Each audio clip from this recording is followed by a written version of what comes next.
After much trauma, I am traumatised.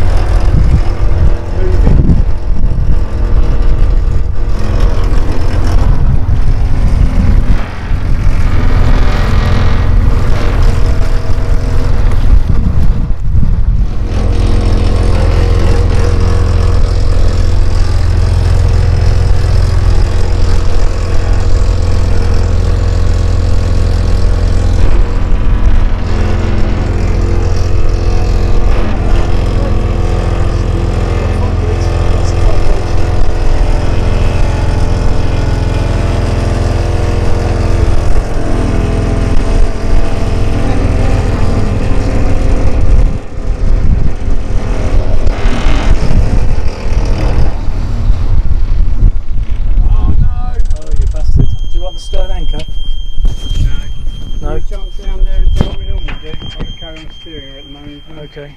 Right, so boat's in the water, but they say boating's supposed to be relaxing, but I'll share my trauma with you. Yeah, it's the story of putting the boat in the water. I guess my biggest fear was that the boat was going to leak. We would have to take the boat out again and put it back on the lorry, which was our only option. They can't do any work there, can't do any welding, so if the boat had leaked for whatever reason, although I didn't think it was going to, it has been on the lorry twice and sitting on the hard on blocks for a year and a half, so apparently anything can happen, things can warp, things can pop, so paranoid anyway.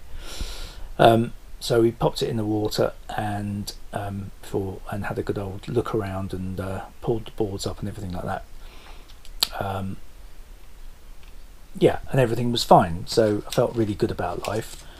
Then we decided to start the engine and make our way just round the corner to the marina. So we started the engine, and I didn't think it sounded quite right. Now we had run the engine up in the Iron Wharf, and it was fine. Sounded great.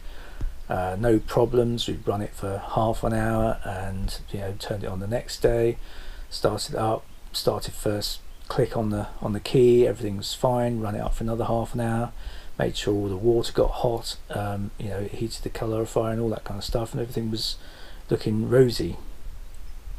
We'd also tried the bow thruster as well, and that went perfectly fine, everything was looking good, never had any problems. So put it in the water, started the engine, and after about 2 minutes it stopped. So we bled out the system again. There was lots of air bubbles in the fuel, and started up, tried again, same thing happened. I think it was about the third time we tried it. I noticed that there was no oil pressure, so now I'm like full-blown panic mode that the engine's developed a problem and there's no oil pressure. But so we shut it all down, and basically worked out that there was no instruments, so the fuse in the instrument panel had blown, and so that was a bit of a problem. So I spoke to Pedro and we put another fuse in, and that seemed to sort the issue. Got the oil pressure gauges, all the gauges came back, and we obviously got then oil pressure, which was good. So alleviated the fear that there was a major problem with the engine, but by now stress levels are rising. We had Andrew from First for Boats, who met us at the shipyard to commence our tuition, and so he was a great help and a level head and didn't panic, unlike me. That's what I do. So what happened next? Well, we decided that what might have happened is, because I put 4 jerry cans of diesel in at the boatyard, that was only 80, bit less than 80 litres, say 75 litres of diesel, and the tank is massive as previously demonstrated. So we were thinking that with the different orientation of the boat being in the water, that might not have been enough diesel to actually flood the pickup of the, where the fuel exits the tank. So jumped in the car, went down to the garage, bought another 80 litres. Luckily I kept the jerry cans in the bow storage, so we bought another 80 litres of diesel from the garage, came back, put that in. So now theoretically we have, something like 160 litres, which is about, say, 10% of the tank, a bit more, between 10 and 15% of the tank. Should be enough to cover the pickup. So then we started again and started to bleed the system up, and the engine fired up, sounded a lot better. In the intervening time, I think the fuse had blown another couple of times, and we didn't know what the hell was going on with that. But anyway, we'll come back to that. But after a little while, we bled it, and the engine was running, and we'd given it about 15 minutes. And it was running okay, so we decided to leave the crane dock, which, well, we were under pressure to do anyway because the security guard was coming around. It's now 6 o'clock and we can't stay there. He's just saying you've got to go, so you either jump off the boat and exit the boat yard and go away and leave the boat there, or leave. So we were under pressure to go, so we decided to go. So down the waterway we go, heading for the marina, and the engine cuts out again. So we still had headway. Andrew was on the wheel. I dived down into the engine room, bled out the system again, and bled out the system again, restarted the engine, carried on. So now we're getting ever closer to the marina, full of £1 million plastic boats, and the engine died again. So this time we took the kedge anchor, which is the sort of rear anchor, if you like, and threw that overboard to just anchor us while we played around with the engine again, which was sort of like an emergency situation really. And again, lucky that Andrew was on the boat, because he was just kind of calm, level-headed, and that's what we did. Unfortunately, I think I dropped the anchor on his toe in my haste to get it out of the anyway, haste to get it in the water. So yeah, that didn't go down very well. Anyway, there's also a cold start mechanism on the engine block, which was held out. You can hold out with basically I don't know, some kind of wedge, and we'd taken that off for whatever reason, I don't know, but we decided to I took it off and I dropped it and it disappeared forever under the bilge. So that was the end of that, but we decided that was what was needed. So essentially I sat in the engine bay holding that out. It's kind of like a diesel choke, if you understand what that is.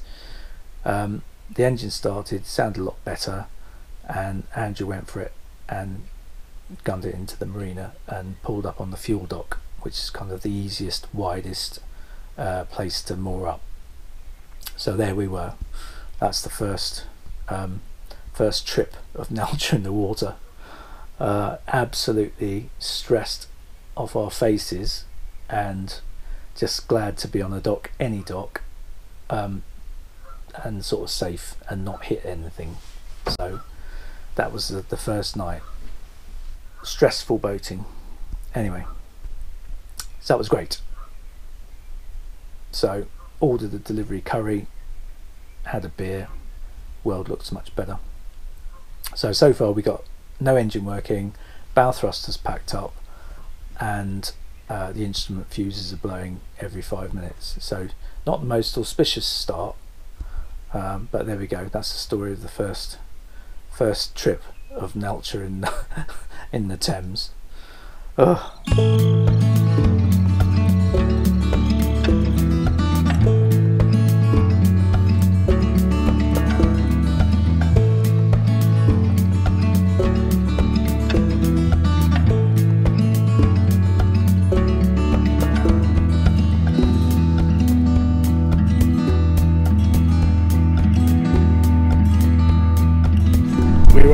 Goring Bridge. This is the first trip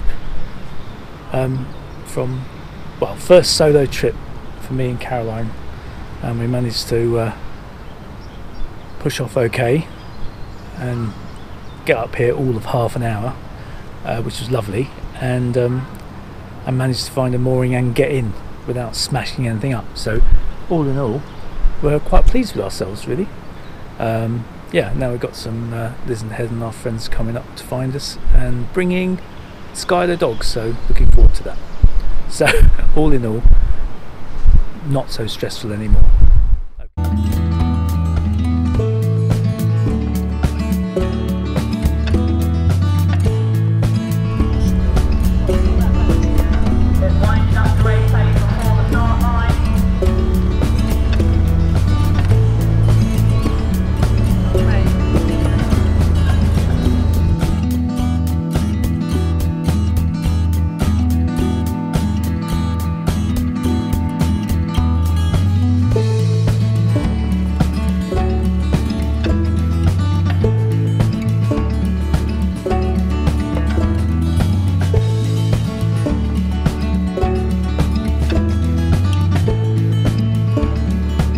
So we've been wild camping here on this lovely water meadow by the old ruined castle at Wallingford Bridge for more days than I care to count, actually.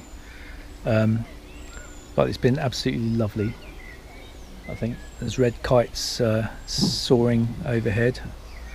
Oh dear. Stroppy dogs. And we've got the barbecue out and cooking up some steaks, and yeah, perfect. Been a very nice day, hasn't it? What do you think? Yeah, I could stay here for a lot longer, but we're not, because I'm bored. We won't get where we need to be. We'll get to where we need to be. I want to drive my boat, basically. I think I'm missing doing that, even though it's terrifying. Got to say, this is a top spot if ever you're cruising by here. This is kind of an illegal mooring, I think. I don't know, there's a load of Liverpool boaters here. A couple of 100 metres upstream from the bridge. Yeah, it's a couple of 100 metres, yeah, upstream from the moorings, where... And the people are lovely. And the people are lovely here. It's been really nice, pleasant stay for a few days. So we had to go home for this. He's a good boy. The unsettled thing.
Get up the front, see if we get a rope on. Quick, quick, quick.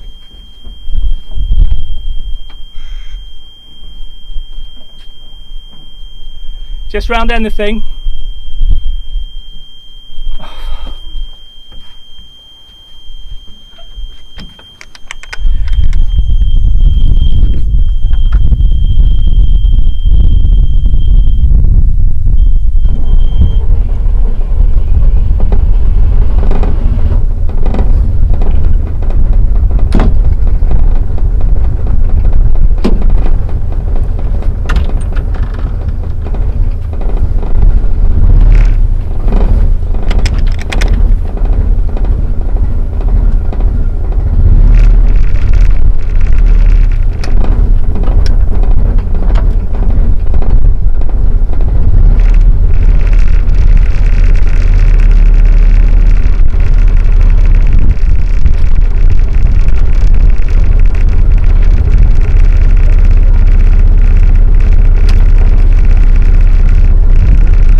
gonna die again.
Wrap it all the way around that bush, right at the bottom.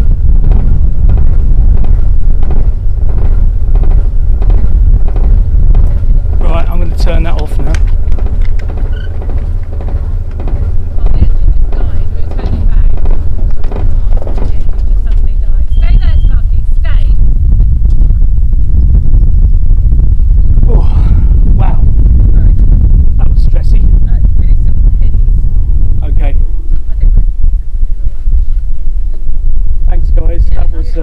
Stressing. Just the right moment.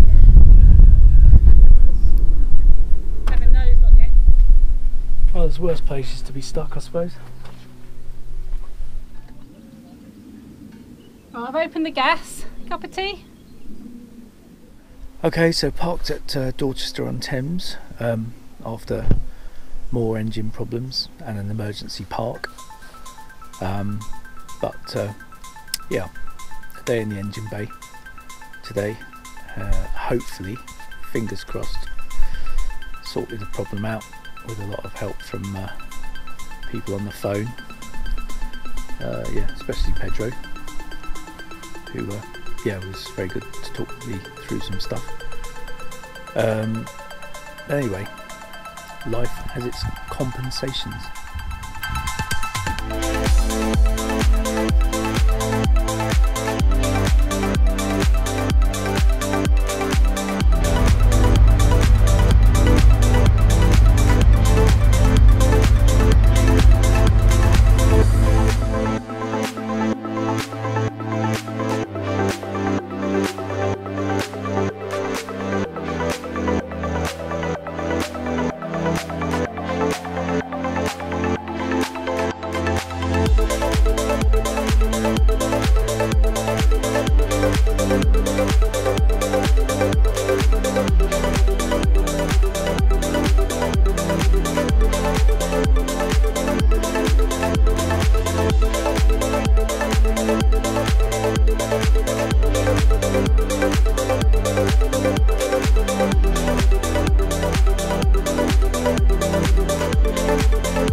That's sweet, isn't it? Yeah. I've just not seen that before. No, have I. The dance of the swans. But you look how they're holding the neck back. They really are holding that neck back. Mm. They're just hiding their double chin. Oh. Oh. How can you tell which is the man and which is the woman? I'd say the one that did the... I'd say that's the left-hand side was the man. That's yeah. what I'd say, yeah. Yeah. You're missing out, Brent.